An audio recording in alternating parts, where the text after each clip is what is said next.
It's a duper's delight. It's a giveaway smile when you see it up close. Well, greetings from Castle Goring, from Mickey, Aurora, and from me. Well, oh dear. If Aurora will allow me, I am going to plunge in with what Anna Moore says. Lady C, what, if anything, are your bongo drums telling you about the state of Harry and Meghan's marriage? Do you think they're heading for a divorce? There's been a lot in the news about it over the last few days. Alison Beauchoff of the Mail and Tom Sykes of the Daily Beast, to name but few. What are you hearing? And maybe more to the point, what do your instincts tell you? I'm glad you've put it that way. Very glad. Because I smell a rat. So I'll tell you what I'm hearing. I'll tell you what everybody else is saying. And I will then say what my instincts are. First of all, I don't believe in making predictions. And I'm getting very interesting reports. And I'm not sure what to believe, if I should believe anything. I would not put it past Meghan and Harry being collusive in their Mutt and Jeff, Romeo and Juliet, Bonnie and Clyde sort of way of doing things, that they might be deliberately sending out mixed messages. I wouldn't put it past her, and nor would I put it past him, because what I'm hearing means that she is desperate and he's desperate in a different way. But I'll tell you what I'm hearing after. I'll tell you what I conclude about what I'm hearing. So, I'll tell you what I'm being told. Let's start with that. I'm hearing that he no longer thinks she's his blue-eyed blonde baby. Sort of obvious. Did you see that hair? I mean, those hairs of the Turkish virgins are just something else again. But they are not the same consistency as the roots, anyway.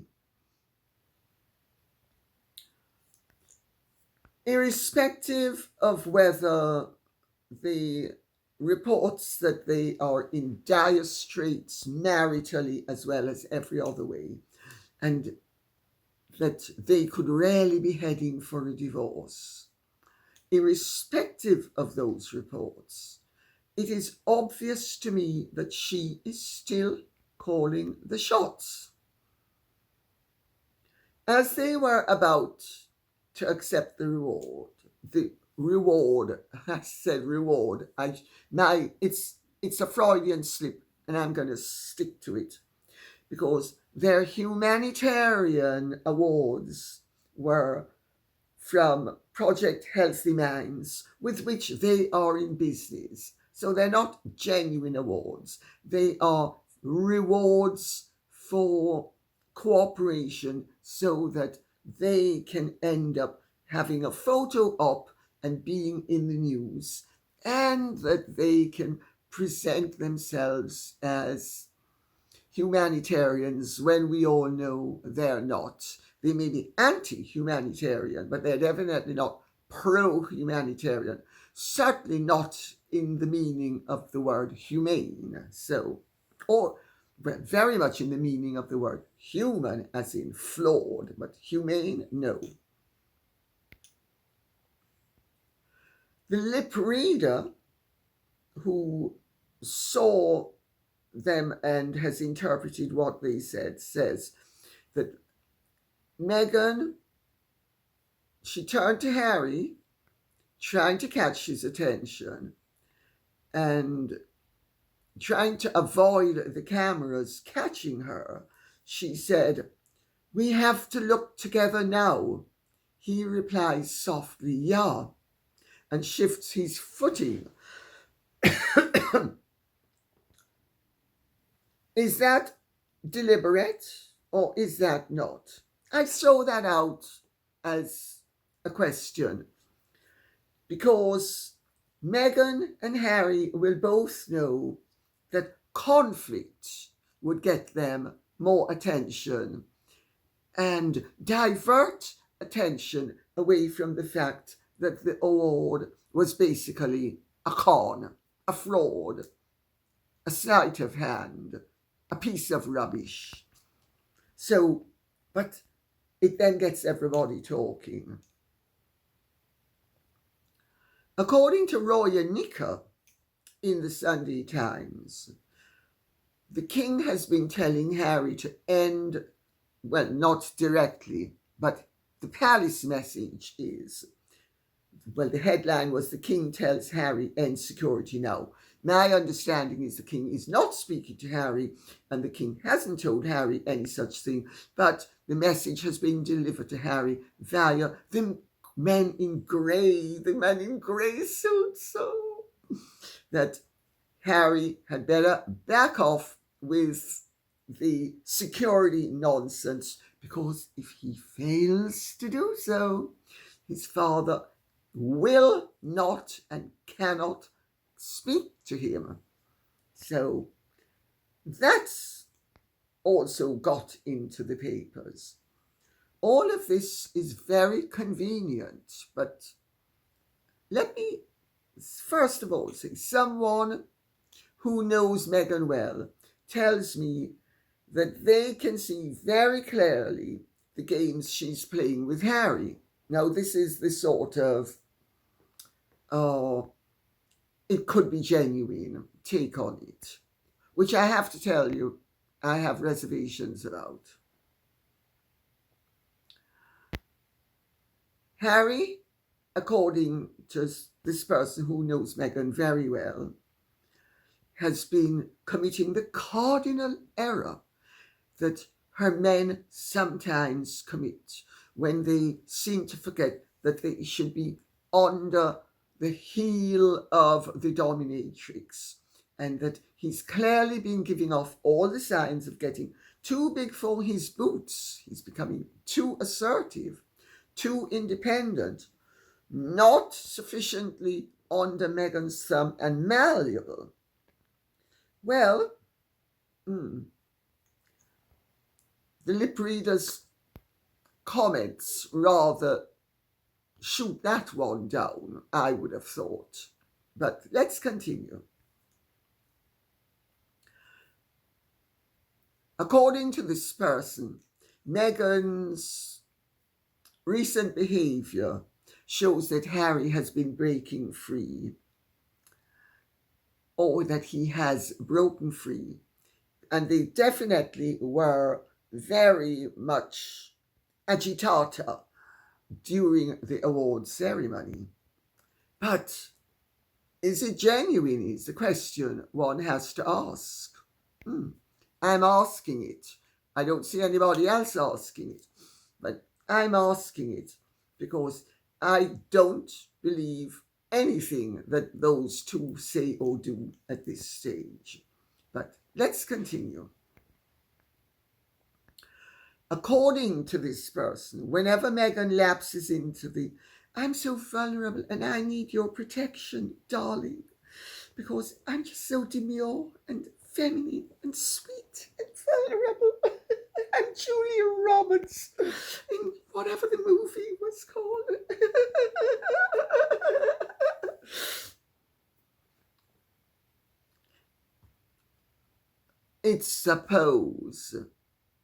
It's Meghan pressing every available button for the man to give her her own way.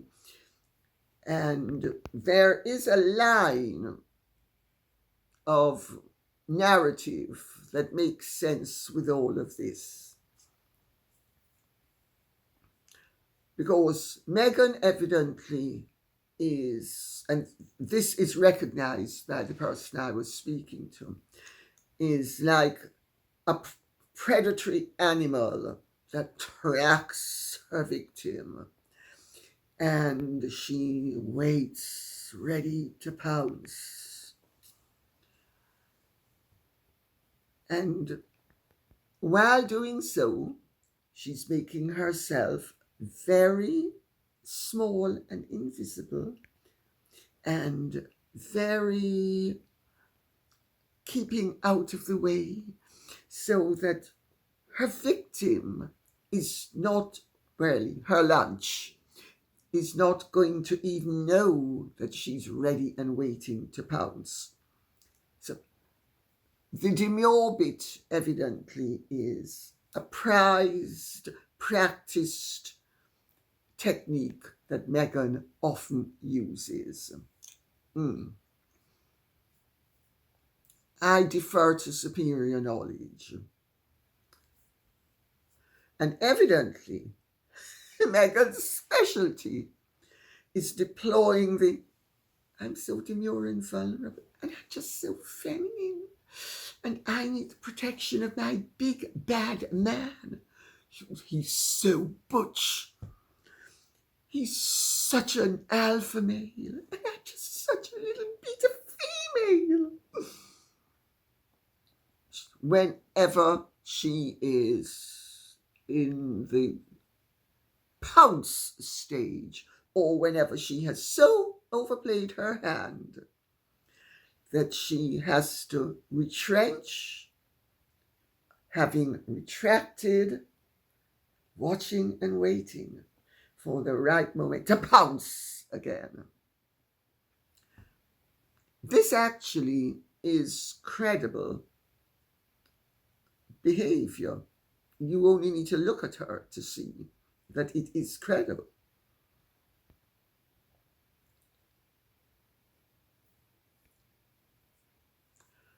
The question I was told I should be asking myself, and everybody should be asking of Meghan, is, did she overplay her hand in Paris? That whole business of the photographs that she knew would cause, and the clip of her journey by the Seine past the Pont Alexandre III towards the Pont de l'Alma, which she knew it would cause outrage and consternation.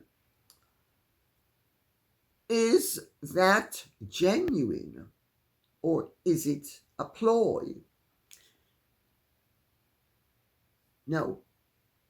The person I spoke to thought that Meghan would have done it, or might have done it deliberately, would be a better way of putting it, knowing that Harry is basically indifferent, that Harry doesn't really have any memories of or true feelings for his mother. I think, in the light of all of that, could this be cooked up? Could the whole thing be cooked up? And could Meghan have taken advantage of the outrage and the presumption that Harry would be outraged? Because this is a presumption the public and many of the royal correspondents and journalists are making, that Harry would naturally be outraged. But I'm told by people who know Harry really well that Harry has absolutely no recollection of his mother, and he has more or less confirmed this in spare. Therefore, maybe they didn't do it jointly, but is Harry so outraged? Is Harry so furious with Meghan, which is the narrative they want us to believe, that they have fallen out big time and that they are getting ready to part ways because of it. Because also, let's remember, in New York, they have done everything to increase speculation. Meghan and Harry are fighting for their lives where Netflix is concerned. Victoria Beckham is the blonde, blue-eyed baby. Meghan is not. Let's remember that. Doesn't matter what Ted Sarandon has been saying. All that matters is what is happening. Meghan and Harry are on very thin ice with Netflix. They know that in the run-up to Christmas, they need to keep themselves visible. They need to, otherwise they are going to crash and burn with Netflix, if they haven't already crashed and burned. Because, as I've been saying for some time now, I've been told that at board level there has been a lot of debate about winding down or totally getting rid of Meghan and Harry. So, those are questions to consider. But the person who knows her very well says, Meghan's been very clever in the way she's played Harry.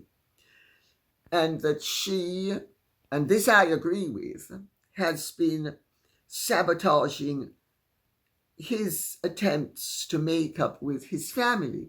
Now, that presumes that Harry genuinely wants to make up with his family, because there is the other school of thought that Harry is so twisted that he actually genuinely loathes his family, having had the Meganian poison dripped in his air, as if he were Othello and Meghan were Iago.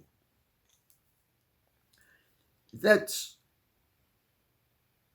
it is quite possible that Harry doesn't want to make up with his family, and that he is as willing as she is to exploit the narrative that he wants to make up with his family, knowing fully well that he doesn't want to make up with his family, to not only put pressure on William and on their father, but also to keep themselves in the news. All of this is totally credible if you think about it in reasonable terms and what has been going on.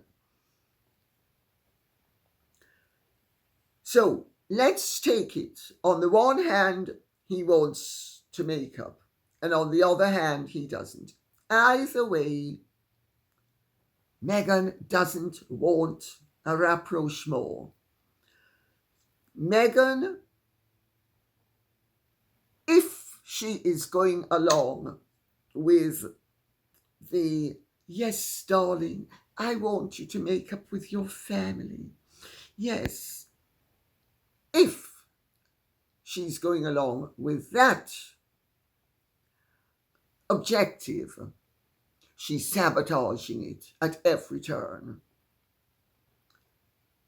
At every turn. So she doesn't want it. She's playing a very duplicitous game. I'm told by someone else that Harry would like to make up with his family, but basically understands that he's wrecked his relationship with his family.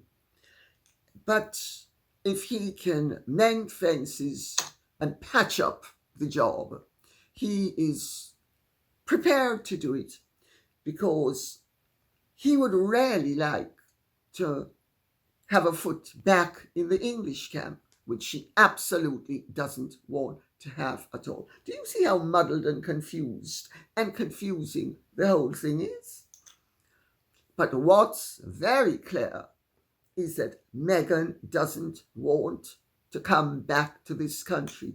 And all the nonsense that is being promulgated at the moment, that ultimately they're going to come back, or they might want to come back, or they'll come back for part of the time, I'm told it's all absolute rubbish. And the nonsense that she will be back with the children in time for Christmas. Oh, Santa Claus. Oh, yes. Who's going to play Santa Claus? Daddy. Which daddy? Good question to ask, because Thomas Markle Sr. would make a much more convincing Santa Claus than King Charles. But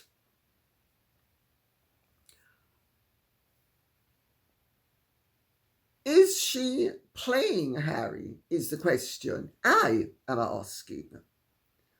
Because is she allowing Harry to think that she wants to go along with it, albeit reluctantly, but she'll do it because it's best for him, and it's also a very clever move in terms of their earning capacities, and that's where the rub lies. And that's where I think she has had some positive input into it. But she wants to sabotage it and has succeeded in doing so. Because evidently Meghan is the one who A, encouraged Harry to bleat, and B, then bleated herself, obviously through her alter egos, to Page 6 and whatever other American publication it was. Remember, they broke down in tears. But I'm going to quote, she's doing all in her power to undermine the possibility of reconciliation.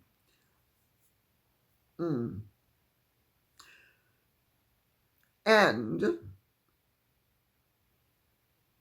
whenever there is a chance that it might come close, even if Harry wants it, it's not going to happen. Because she has set things up in such a way that it will never happen. Because she will leak, even if Harry doesn't leak. She knew only too well that making public announcements, as did Harry, who justified his conduct in Spare, he knew all of that would get the back of his father and his father's advisors up. And also, he knew that getting in touch with Shabana Mahmood, the present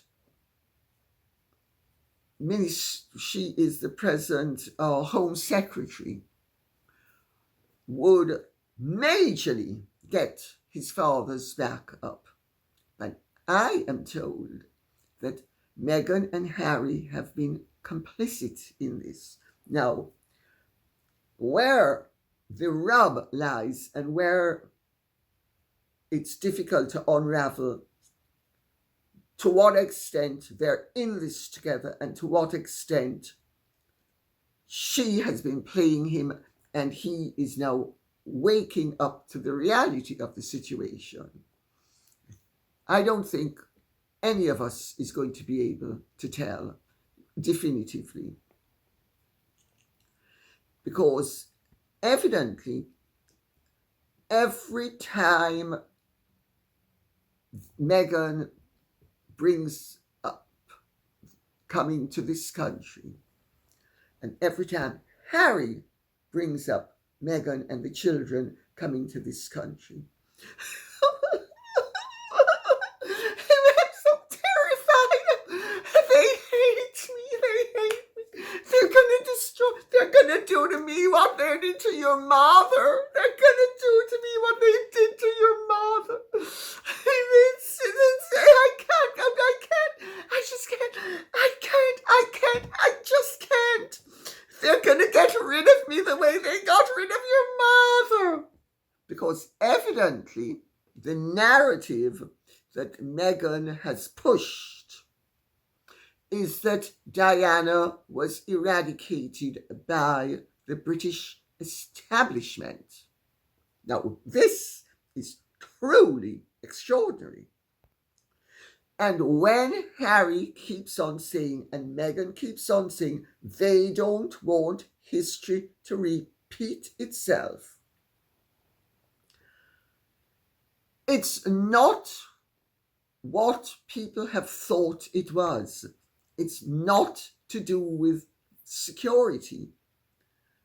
It is to do with the fact that she has expressed the view that she will be bumped off the way his mother was. I mean, can you believe any of this? Except it all has the ring of truth. This harping on about history repeating itself. They know history can't repeat itself because whenever they are in England, they have security.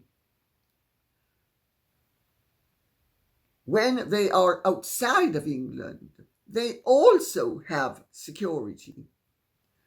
Diana had no security, so it's nothing to do with security. Sorry, she had no police security. But the only person who survived, I should make that distinction. We're speaking about state security. We're not speaking about other security. We're not speaking about private security.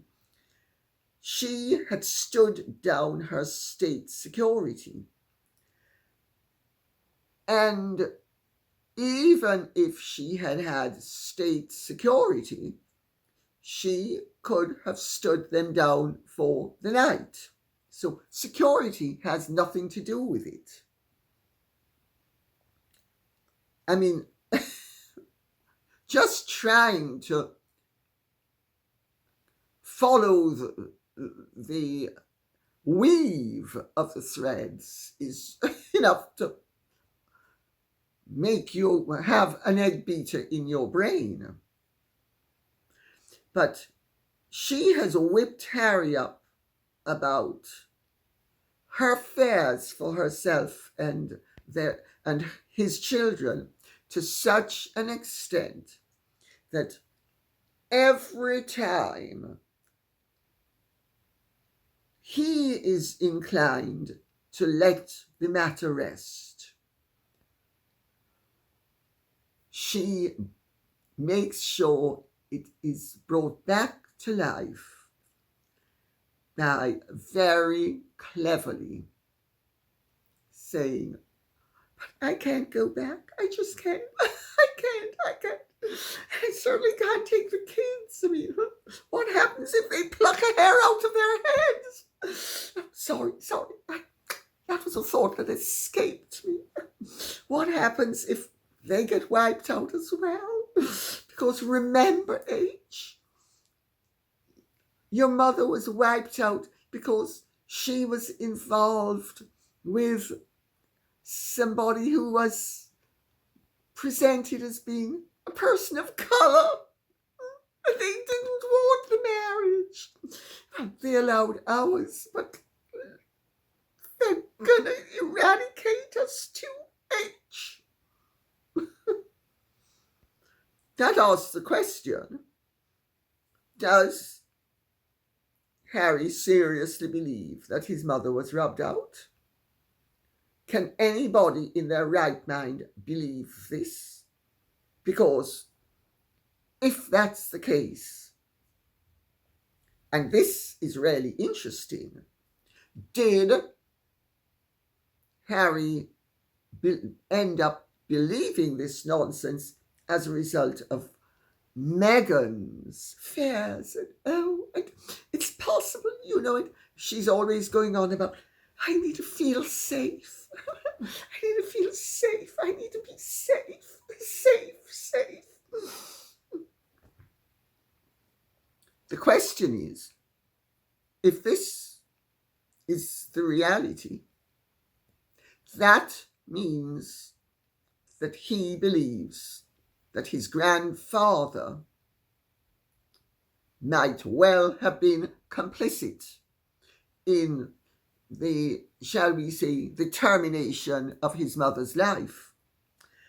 And that I have alighted upon is a possible reason for why Harry and Meghan were so callous in the timing of the Oprah interview, and why they had the unmitigated gall to say that his grandfather, who was visibly dying in front of everybody, was faking it.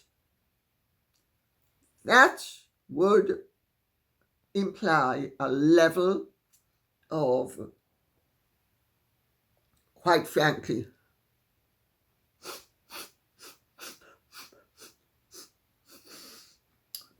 doolally stuff that, I mean, you talk about a mind being blown.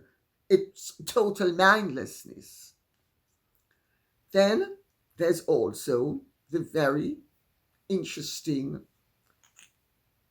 matter of Harry being inspired by Rachel saying, oh, sorry, my mouth slipped.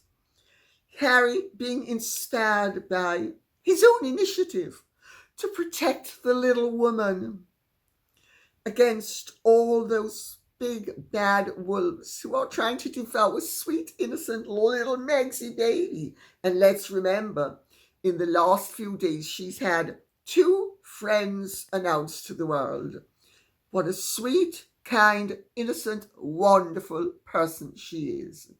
Serena Williams and Chrissy Teigen, who have both taken it upon themselves to announce to the world what a wonderful person Meghan is, how sweet and kind and thoughtful and considerate and every good thing. She makes the Virgin Mary look like a piece of trash compared to her.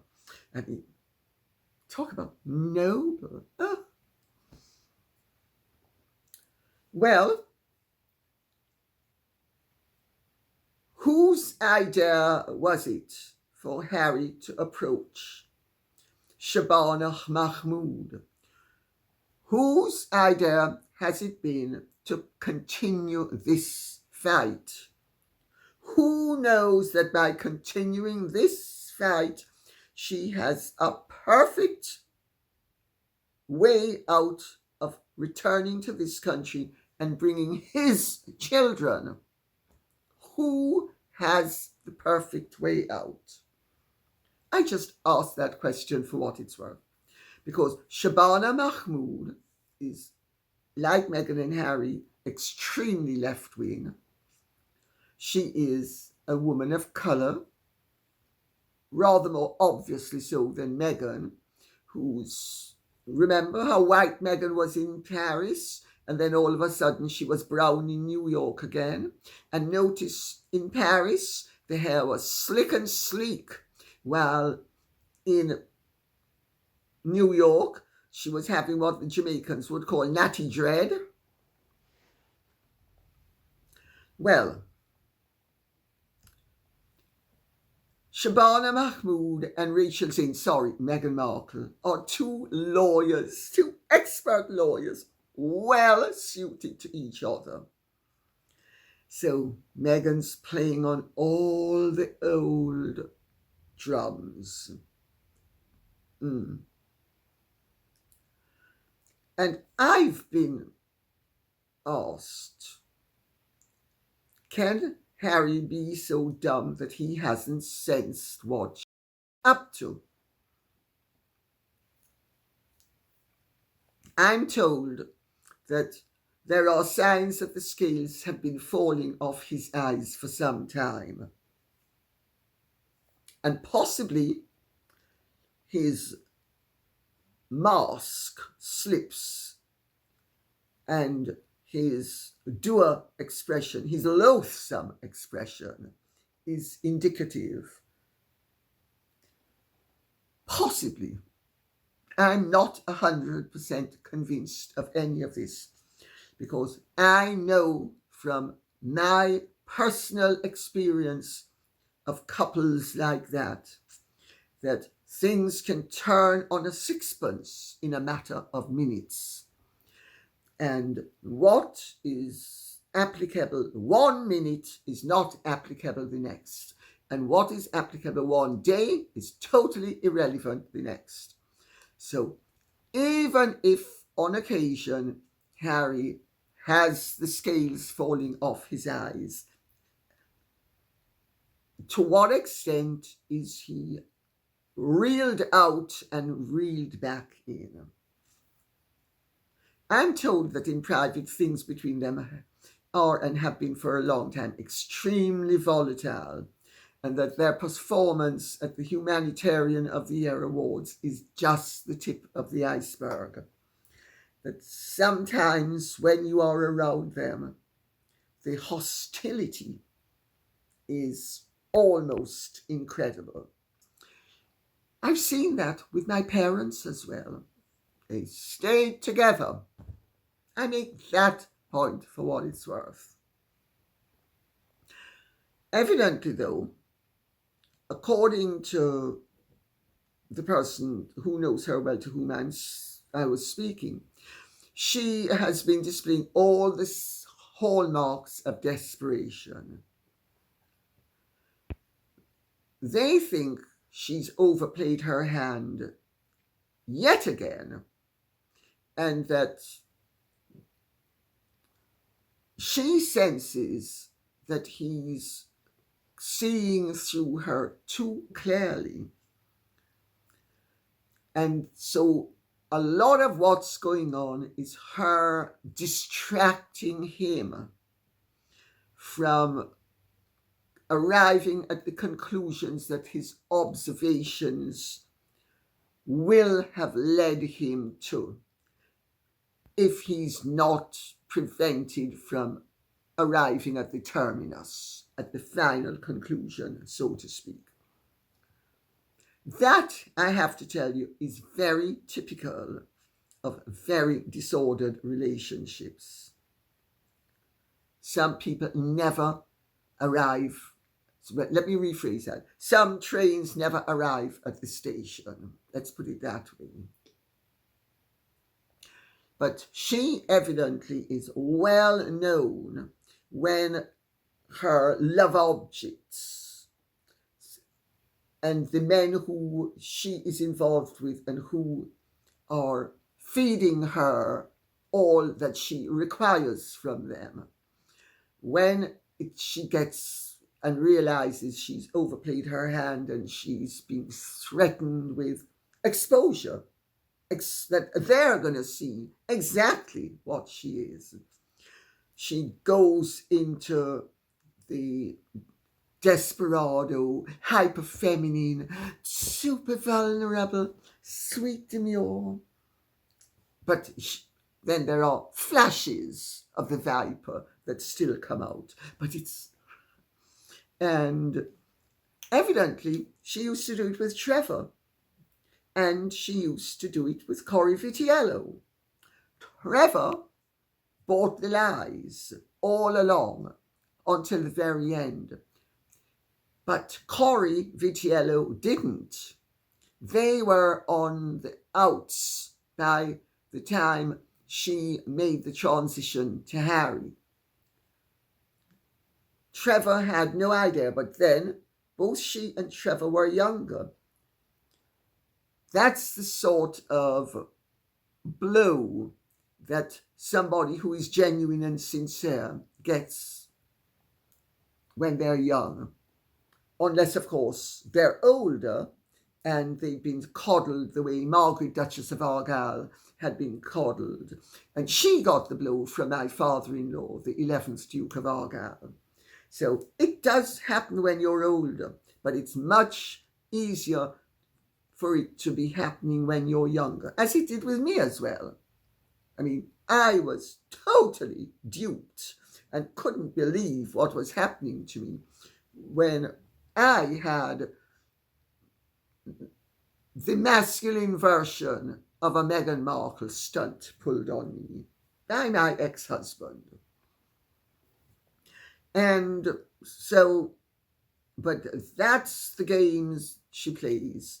And what is believable and what isn't, I don't believe a word of any of it. I don't believe.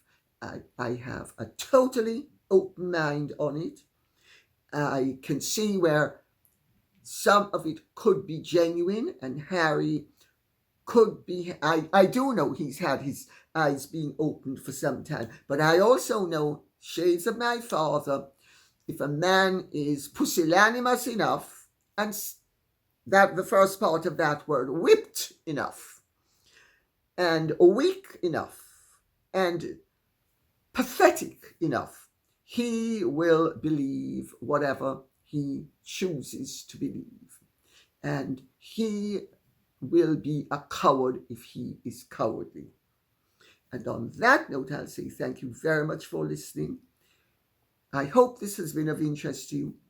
Please let me know your thoughts on the matter, and also let me know what you would like us to be speaking about. Thank you so much. Take good care. Godspeed. And if you have truly enjoyed this, would you care to like, share, subscribe, press the notification bell, and look forward to seeing you tomorrow. God bless. Bye-bye.